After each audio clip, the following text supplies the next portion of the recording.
ថ្ងៃនេះអង្គុយទៅគាត់នៅឃើញកាលពីនៅធ្វើការជាគណនេយ្យករគឺតែនិយាយចំអន់គ្នាលេងថា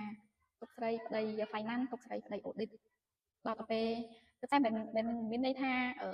ស្វាមីជា finance ឬក៏ស្វាមីជា auditor សុទ្ធតែដូចគេនិយាយទាំងអស់ទេនេះគាត់តែពាក្យគេនិយាយលេងទេតែអញ្ចឹងខ្ញុំក៏មាន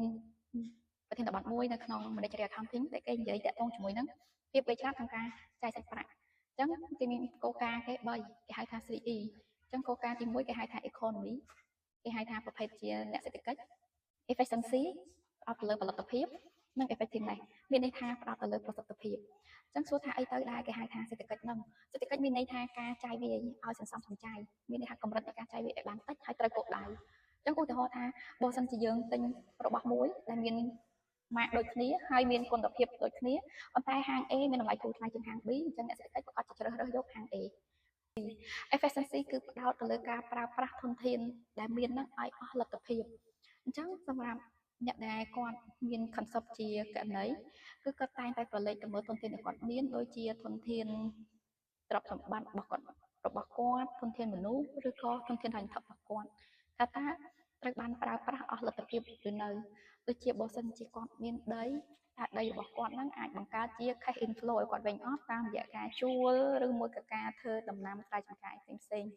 ហើយបើសិនជាគាត់មានធនធានមនុស្សតើធនធានមនុស្សរបស់គាត់ហ្នឹងធ្វើការអស់លទ្ធភាពឬអត់ឧទាហរណ៍ថាម៉េចឧទាហរណ៍ថាបើសិនជាបុគ្គលិករបស់គាត់ហ្នឹងធ្វើការត្រួតពិនិត្យឯកសារមួយថ្ងៃបានតែ10ឯកសារទេអញ្ចឹងគាត់នឹងព្យាយាមរកមើលថាតើមកពីអីមកពីការខ្វះចំណេះដឹងបន្ថែមឬមួយក៏មកពីភាពឆ្លាស់របស់គាត់អញ្ចឹងគាត់នឹងយកធនធានមនុស្សរបស់គាត់ហ្នឹងទៅអប់រំបង្រៀនបន្ថែមអញ្ចឹងក្រោយពីការអប់រំបង្រៀនបន្ថែមធនធានមនុស្សរបស់គាត់អាចទទួលឯកសារបាន20ឯកសារក្នុងមួយថ្ងៃអញ្ចឹងមានន័យថាមាន efficiency ហើយអញ្ចឹងទាំងទ្រព្យសម្បត្តិទាំងធនធានមនុស្សគឺមាន efficiency ជាងមុនសម្រាប់លុយកាក់ក៏ដូចគ្នាដែរដើម្បីប្រើប្រាស់វាឲ្យមាន efficiency មានន័យថាអត់ទុកលុយនឹងតនេចោលនៅក្រោមខ្នើយឬក្នុងទូដៃទេគាត់នឹងព្យាយាមបង្កើតលុយក្នុងលុយហ្នឹងដូចជាយកទៅដាក់សន្សំនៅក្នុងធនាគារដើម្បីទទួលបានការប្រាក់ឬក៏យកទៅទិញមូលបត្រដើម្បីបានកម្រិតចំណេញជាភាគលាភឬក៏ទិញទ្រព្យវិនិយោគផ្សេងអញ្ចឹងជាចុងក្រោយសម្រាប់គោលការណ៍ទី3គឺ effectiveness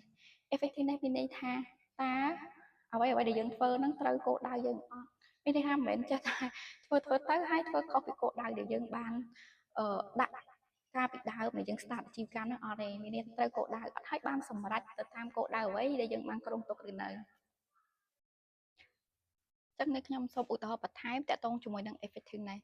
ឧទាហរណ៍ effectiveness មានន័យថាបុគ្គលិករបស់គាត់ហ្នឹងគាត់ត្រួតពិនិត្យឯកសារពីមុនហ្នឹង10ឯកសារហ្នឹងគាត់មាន error 5អញ្ចឹងមានន័យថាគាត់ error 50%ហើយត្រូវអត់អញ្ចឹងនៅពេលដែលគាត់ពង្រឹងទៅលើ productive របស់គាត់ពង្រឹងទៅលើ efficiency របស់គាត់មានថាបុគ្គលិករបស់គាត់ហ្នឹងគឺឆែកឯកសារបាន20ឯកសារក្នុងមួយថ្ងៃក្នុងមួយអ្នកដូចគ្នាប៉ុន្តែកម្រិត error គឺត្រឹម5ដដែលអញ្ចឹងមានន័យថាមាន effectiveness គឺគាត់មានប្រសិទ្ធភាពជាងមុនពីព្រោះអី productive របស់គាត់កើនជាងមុន1 ពី 2ប៉ុន្តែកម្រិតនៃការ error របស់គាត់ដូចមុនអញ្ចឹងវាក្រោម 50% ចានេះមានន័យថាការធ្វើការប្រកបដោយប្រសិទ្ធភាពខ្ពស់អញ្ចឹងគោលការណ៍ក្នុងការចាយវាយប្រកបដោយភាពវៃឆ្លាតនេះខ្ញុំមានតែប៉ុណ្្នឹង